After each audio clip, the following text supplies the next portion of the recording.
On today's Kids Corner, Liz and Spike get tangled up with two robbers, and they can't get away. Well, looky what we have here. Liz? Uh-oh.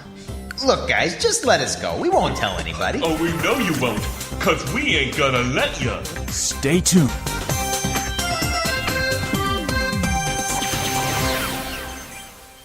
The Lacerda home is a very nice one, and they have some very nice things. One of their most prized possessions sits on their fireplace mantel. Liz was staring at it when his good friend Spike walked into the house. Liz? In here, Spike. Hey, I just saw your dad leave. Yeah, he's got a big meeting in Clawburg. Your mom and Linda still out of town? Yeah, my aunt's. So, what are you doing? Looking at my dad's pocket watch. Oh, yeah, it's very nice. Oh, it's more than just nice, Spike. It's beautiful. It's antique gold, you know. Wow, is that more valuable than new gold? Well, sure. Anything that's old is worth more than something that's new. What about a car? What? A new car is worth more than an old car. Well, not if it's a vintage car. That's true. Okay, what about food? Oh, no. I mean, you wouldn't want to eat old food, right? You're not going to eat a watch, are you? Maybe, if I was hungry enough. Oh, why do I even bother? Are you sure that's a watch? Of course. Why? I don't see a face on it. That's because it's got a cover on it that closes over the face. Oh. That's another thing that makes it an antique. Uh-huh. Nice etching of a cow? That is not a cow. It's the likeness of a noble moose. Looks like a cow to me. That's because you have no taste. I have taste enough to know the difference between a cow and a moose. Watch it. So where'd you get this watch anyway? Therein lies the tale. This watch is part of the oft-repeated Lacerda family lore. Yeah, what lore? It is one of the few heirlooms we own. It was given to my dad by his dad, who brought it with him from the old country. Europe? Cleveland. My grandpa owns a jewelry shop there. Oh. But the most important part of the story is how I am never supposed to touch the watch. Never? Ever. Wow. In fact, the last thing my dad said before he left was, "Remember, son, don't touch the watch." Well, that's good enough for me. Time's a-wasting. We need to get to the park and start playing. Come on. Liz. Liz, you're going to have to actually move if we're going to go. Liz, what's going on? Skink. Skink? Skink. I don't get it. What about it? Well, yesterday, Skink made some, really bad remarks about my family. Wisecracks about how his family is better than mine. So? So, his family isn't better than mine. And producing this watch at the park would prove it. Whoa, Liz, this is a bad idea. Why? For everything you just told me, Oh, the come whole on. lore thing, Yeah, you know, it's the family heirloom and all that. Yeah, but- And what about your dad's instructions? Look, I'll be careful. I just want to put Skink in his place for once. Liz. I'll have the watch back in place before Dad gets home. He'll be none the wiser. Liz. I'm doing it, Spike. Liz! But Liz was not to be stopped. Before Spike could say anything more, Liz gently lifted the watch off the mantel and put it in his pocket. Nice fit. Oh, this is not good. Not good at all. You worry too much. Come on, let's get to the park. As it turned out, Spike had good reason to worry. At the park, Liz lost no time in finding Skink and the iguanas and parading the watch in front of them. Yeah, what do you say now, Mr. I think I'm better than everybody else? Bet you've never seen anything like this. Careful, Liz. What? A really old pocket watch with a cow on its cover? It is a moose. And you're just jealous because your lousy old family doesn't have one. My family wouldn't want one. Ew, jealous. Suddenly, Skink's hand shot out and grabbed the watch out of Liz's hand. Hey! I told you. Looks like I got your stinking little watch now, Liz. Give it back, Skink! Oh, you want it back? Right now! Then go chase it! Skink threw it to one of the iguanas, who threw it to another one. They played keep away with it as Liz jumped in vain to retrieve it.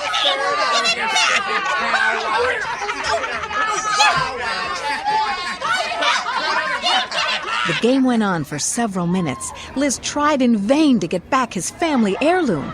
Finally, Skink tossed the watch high in the air close to Spike. I got it! Spike made a flying leap, snatching the watch out of midair.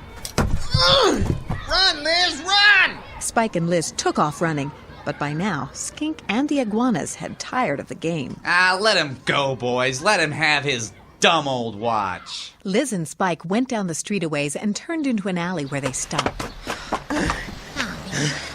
They're not following. Oh, good. Oh, boy. Here's your watch. Oh, thanks, Spike. That was close.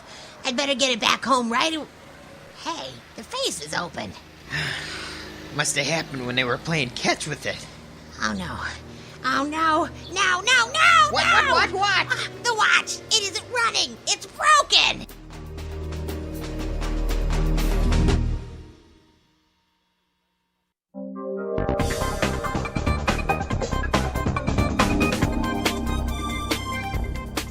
When Liz discovered his dad's watch was broken, he was frantic. No, no, no. What am I going to do, Spike? What am I going to do? You'll have to tell your dad the truth. Are you crazy?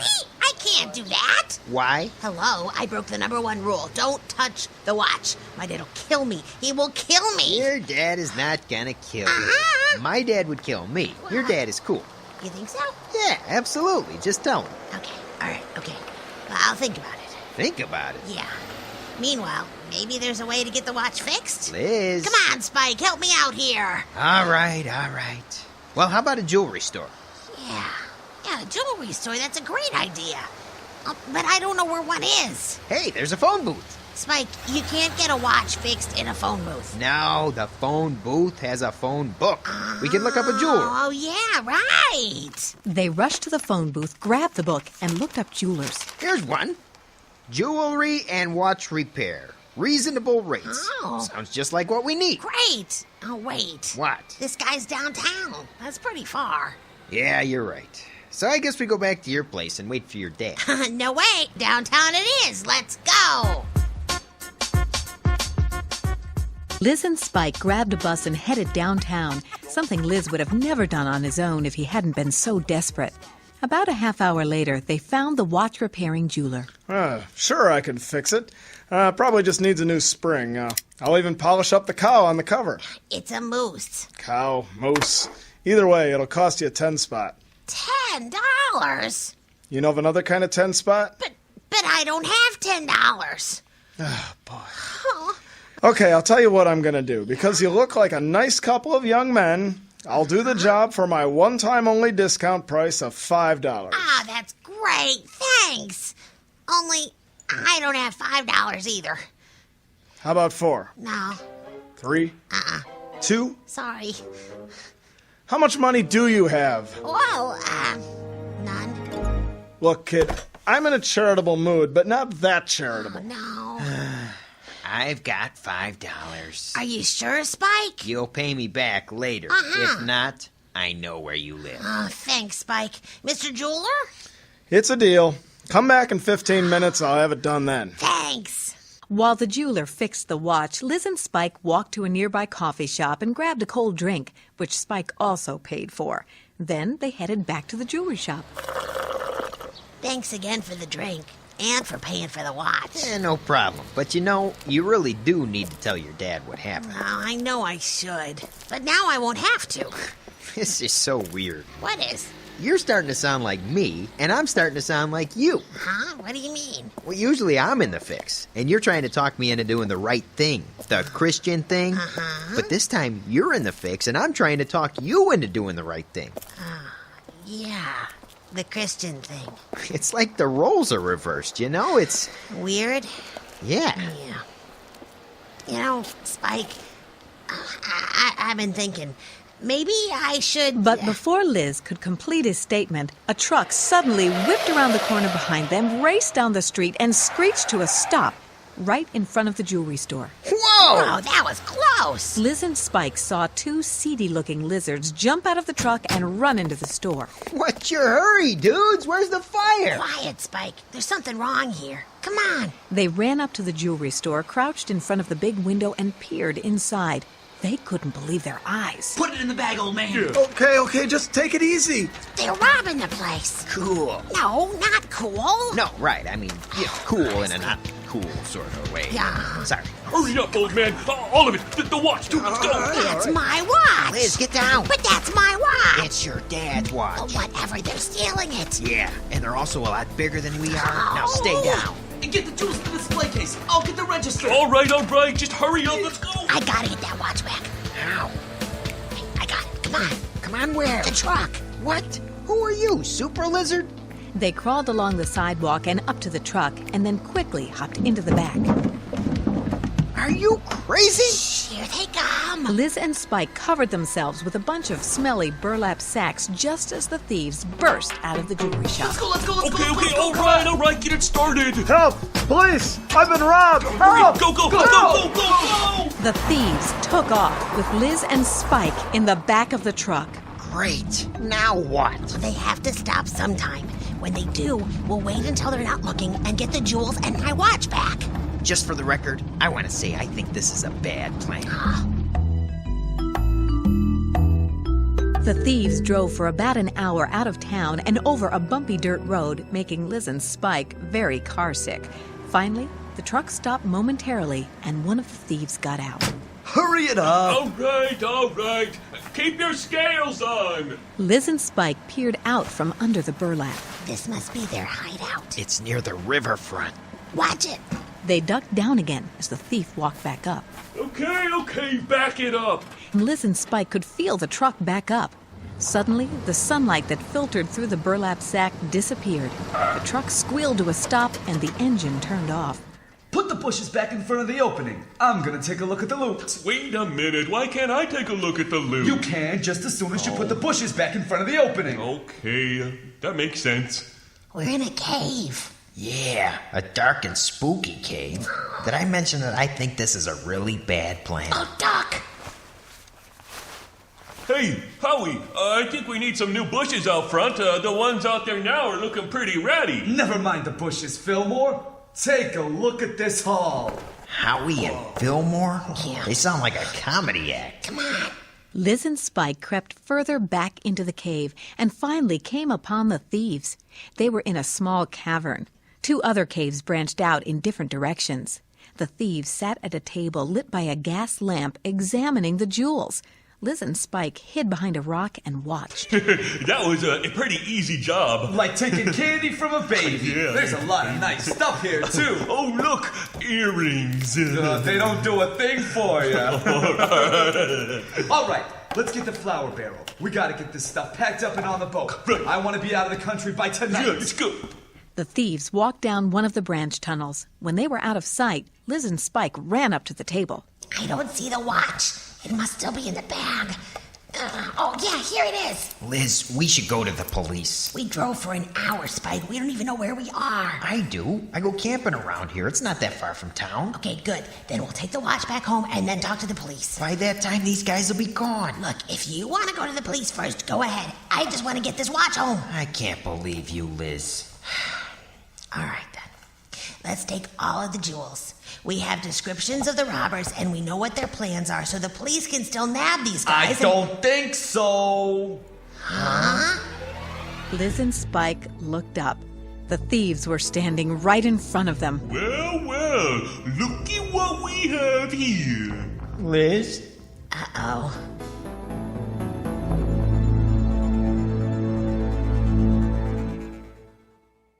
Liz and Spike were cut off. The 2 thieves stood between them and the entrance to the cave. Liz held up the watch. Look, Howie, Fillmore, all I want is the watch. It's a family heirloom. Oh, you even know our name. Nice going, Liz. Sorry. Look, guys, just let us go. We won't tell anybody. Oh, we know you won't, 'cause we ain't gonna let ya. You'll have to catch us first. Liz turned over the table, upending the jewels. The jewels! Grab the lamp and run, Spike! Got it. Oh, which way? Through the other cave, this way! Get up! Let's go. But the jewels. Forget the jewels. They ain't going nowhere. Get those kids! The thieves chased Liz and Spike further back into the cave. I want to say one more time that this was a bad plan. Oh, just keep running! Hey, look up ahead! It's a light. It's a cave exit! Go, go, go! Go back! Liz and Spike raced for the opening and finally made it, only to find... Whoa! Dead end! Oh, a cliff! Hey, wait, there's a rope bridge! Are you nuts? That looks older than Grandpa Noli. Would you rather face them? All right. Rope bridge. Come on, Liz and Spike inched out onto the old rope bridge. They were high above the water and could see a boat chugging by below. But just when they thought it might be okay... Liz! What? The ropes are snapping! What? The bridge snapped, and Liz and Spike plummeted down toward the water. Only they didn't hit the water. Instead, they landed right in the middle of a huge bunch of... Fish? Oh, This is a fishing trawler, full of a day's catch. We're all right. Hey, Spike, where's the watch? What? The watch? I dropped it when we hit all these fish. Do you see it?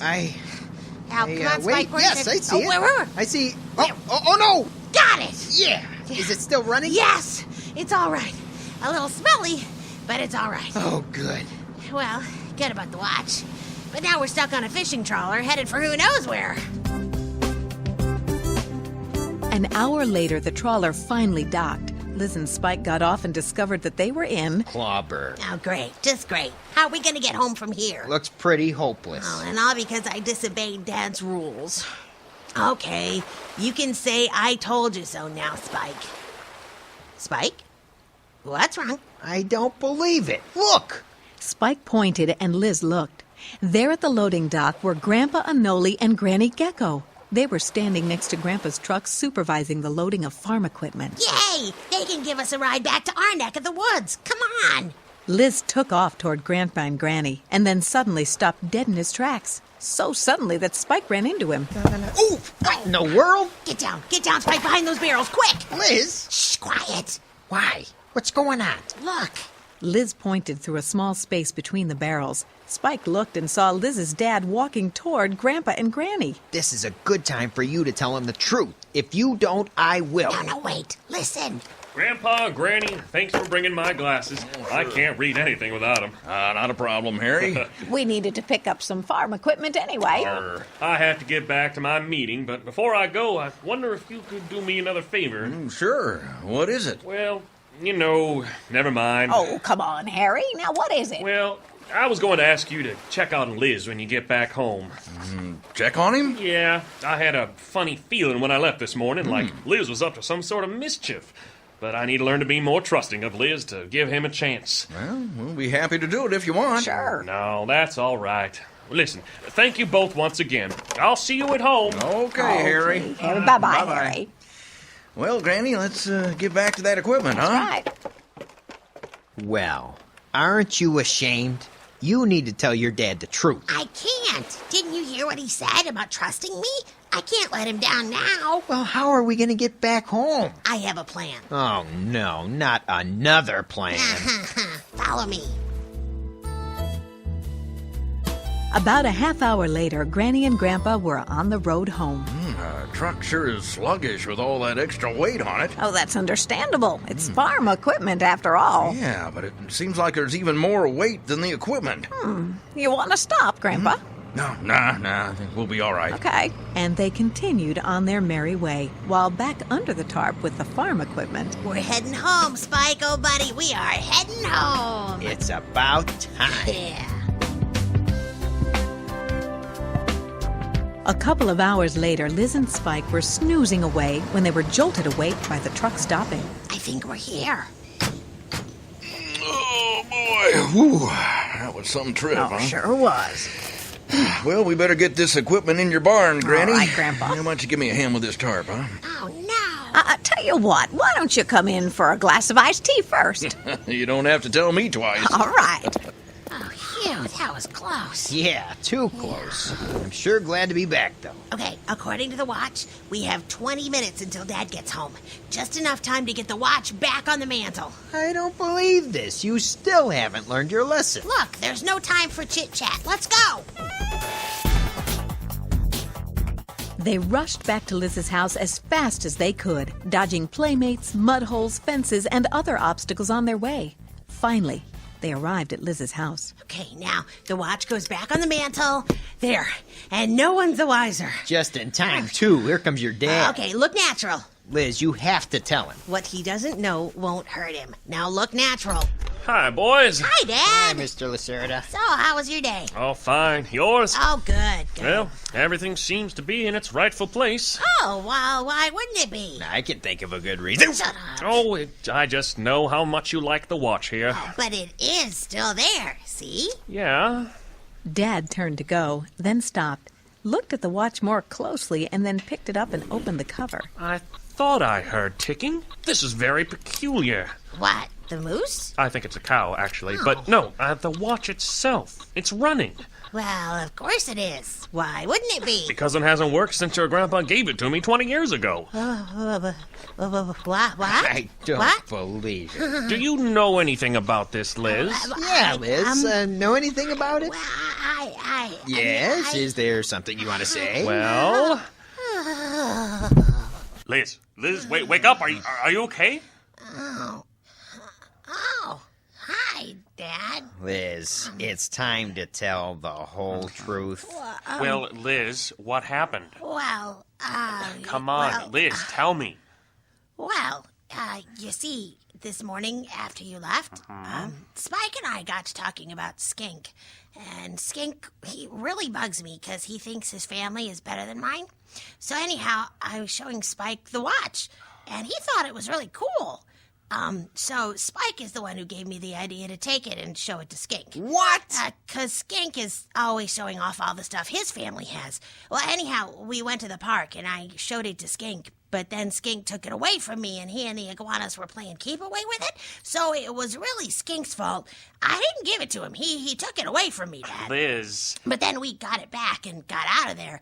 And then Spike noticed that the watch wasn't working. Oh, boy. So we found a jeweler to fix it, but he said it would cost $5. And of course, I didn't have the $5, so Spike came up with the money. I mean, if Spike hadn't paid for it, none of this other stuff would have happened. Liz, you gotta be kidding. Well, but while it was at the jeweler's, some crooks robbed the jewelry store and took the watch, so it really wasn't my fault. If the robbers didn't steal the watch, everything would have been okay. Okay. Well, so Spike and I jumped into the thief's truck so we could get the watch back. What? Well, yeah, that's what we did. Oh, And Liz. so when the truck stopped, we got out and found the watch in the thieves' hideout, which was a cave near the river, and we grabbed the watch, and the thieves chased us, and then we ran onto a rope bridge, and the rope bridge broke, and we fell into a pile of fish on a fishing trawler, and the watch fell with us. But we found it in the pile of fish, and then we jumped ashore off the boat, and we saw you with Grandpa and Granny, but we didn't want you to see us, so we sneaked into the back of Grandpa's truck and hid there until we got back to Granny's house, and then we ran back home, and I put the watch back just in the nick of time. So you see, this whole thing was just a bunch of unfortunate incidents that created all this trouble. Liz. I mean, really, it's no one's fault. I don't believe this. Liz, you know what I'm thinking? Or what I'm thinking. I'm thinking that this isn't working. Liz, it's time for you to take I responsibility. know, Dad, I know what you're thinking. This whole thing is my fault. Well, how about that? I can't believe my ears. Yeah, some people have to learn their lesson the hard way, and that's me. I'm sorry. And Spike, I'm sorry I blamed you. Will you forgive me? You bet, Liz. And I'm really sorry I disobeyed you, Dad. You trusted me, and I blew it. Please, will you forgive me? I forgive you, Liz. Sometimes you have to obey, even when it doesn't make sense. When I tell you something, you need to trust that I usually know best and obey what I say. You know, I learned something from all this, too. Thanks, Mr. Lacerda. Yeah, Dad. Thanks. Liz and Spike have had quite an adventure today, haven't they? I sure hope now that Liz understands the importance of Colossians chapter 3, verse 20. Children, obey your parents in everything. That pleases the Lord. God wants us to obey both our parents and His commandments. It is the very best way to live.